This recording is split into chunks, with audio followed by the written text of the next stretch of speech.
বন্ধুরা, আমি আজকে একটা সবজি করে আপনাদের দেখাবো। সবজিটা বৃষ্টির সময় ভালো লাগে, বুঝছেন, খুব সুন্দর লাগে বৃষ্টির সময়। এই দেখুন বাইরে বৃষ্টি হচ্ছে, কেমন দেখুন বাইরে দেখুন বৃষ্টি হচ্ছে। আমি জানলাটা বন্ধ করে দিয়েছি, বৃষ্টির অবস্থা দেখুন, অনেক সুন্দর বৃষ্টি হচ্ছে বাইরে, মানে বিরাট মতন বৃষ্টি। কিন্তু আমি তো ভিজতে পারছি না, রান্না করছি তো।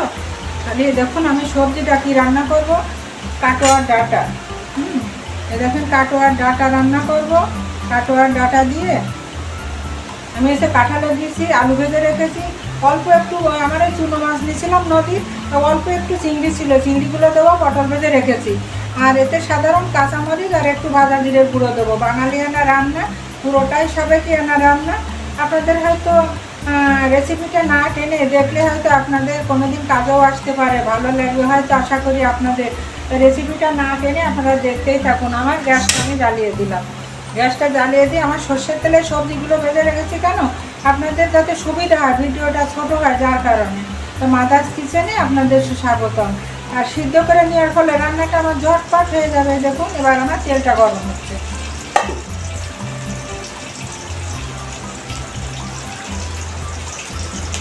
তেলটা আমার গরম হয়ে গেল, তেলটাতে আমার জিরে দেওয়া আছে।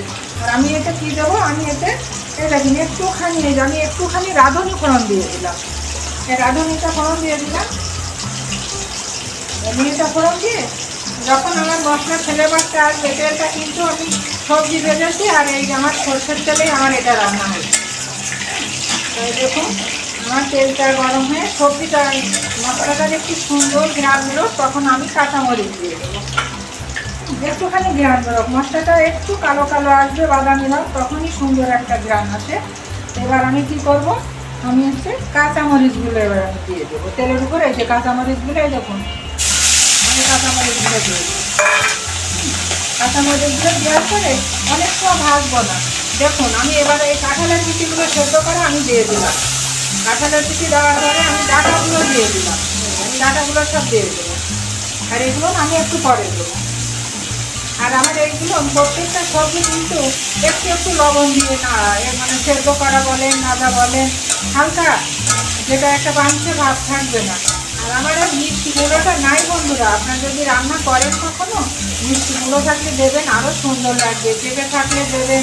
এটা বর্ষাকালে 12 মিশালি সবজি বলে, বুঝছেন, এটা খেতে খুব অসাধারণ লাগে। আমার মাছের সঙ্গে ছিল বলে চিংড়ি মাছটা দিচ্ছি, অপশনাল, আপনাদের না থাকলে দেওয়ার দরকার নাই, থাকলে আপনারা অনেক করেও দিতে পারেন। আমি সবজিটা ভেজে নিই, তারপরে আমি আবারও আপনাদের দেখাবো। ফিরে এলাম। এবার আমি কি করবো, এই দেখুন আমি আলু আর পটল আর এই চিংড়ি মাছ আমি এবার দিয়ে দেবো। আমি দিয়ে দিলাম। রান্নাটা এত সহজ, যেমন সহজ বন্ধুরা তেমন খেতে কিন্তু অসাধারণ লাগে।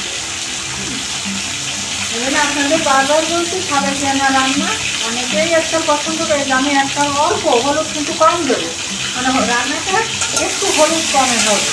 এটা দিয়ে আমি এবার জলটা দিয়ে দেবো। আর সবজি সিদ্ধ আর জল দিয়ে ফুটে উঠিয়ে, আপনারা জানেন মাদার্স কিচেন মানে একটুখানি চিনির ব্যবহার থাকে।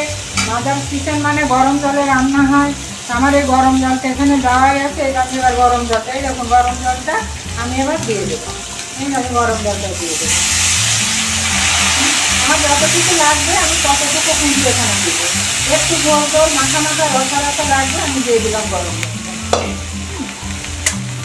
দেখুন গরম জলটা দিয়ে আমি একটু নেড়ে সামান্য সময় আমি ঢেকে দেবো। মানে একটু তো ফুটে উঠতে হবে, নাহলে রান্নাটা স্বাদ হবে না। একটু সময় ফুটে উঠতে সাবেকিয়ানা রান্না, একটুখানি পিটুলির ব্যবহার আছে, একটুখানি মিষ্টির ব্যবহার আছে। এগুলো না দিলে সাবেকিয়ানা রান্নাগুলো ভালো লাগে না। তাহলে আমি রান্নাটাই মোটামুটি 2-4 মিনিটের জন্য ঢেকে দিই, ততক্ষণে আপনারা আমার সঙ্গেই থাকুন।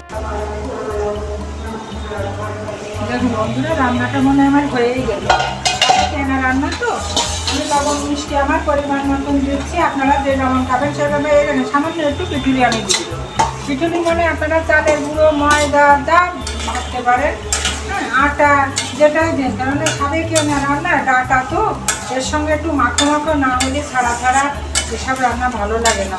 আর এই নদীর চিংড়িগুলো দিচ্ছি তো, খুব সুন্দর একটা সেন্ট বেরোচ্ছে। আর বললাম তো বন্ধুরা, আমি যদি একটুখানি মিষ্টি কুমড়ো দিতাম তা এর থেকে সুন্দর তরকারি আর দিতে পারে না। হ্যাঁ, এবার আমি কী দেবো, ওই যে আপনাদের বলেছি আমি একটু জিরে ভাজা গুঁড়ো, সবসময় আমার মাথার পিছনে আমি খাই, বাবার ভয় করে দেখেন এই জিরে ভাজা গুঁড়ো না, আমি আর কি এই যে বেটে নিয়েছি, এই দেখেন একটুখানি এই যে জিরে ভাজা দিয়ে দিলাম, তাহলে আমার রান্নাটা হয়ে গেল। এই দেখুন আমার রান্নাটা এরকম হয়ে গেল। এবার আমি কী করবো, আমি গ্যাসটা অফ করে দিয়ে রান্নাটা নাড়বো। আপনারা যারা আমার ফেসবুকটা এখনও ফলো করে পারেননি, আমার ফেসবুকটা আপনারা ফলো করবেন। যারা আমার ফলো করেছেন তারা লাইক কমেন্ট শেয়ার দিয়ে আমার পাশে থাকবেন। রান্নাটা দেখুন, বর্ষার দিনে সবজি দিয়ে এটা রান্না করবেন। পটল, ঝিঙে, মিষ্টি কুমড়ো, ঢেঁড়স, পেঁপে যা আপনাদের ঘরে থাকে, এর সঙ্গে ডাঁটা, কাঁঠালের বিচি, চিংড়ি মাছের দরকার নাই বন্ধুরা। অসাধারণ এক সবজি দিয়ে আপনারা ভাত খেয়ে নিতে পারবেন। একটু ভাজা জিরের গুঁড়ো দেবেন, স্বাদের গন্ধে সবসময় সেটা অপূর্ব হয়, অসাধারণ লাগে।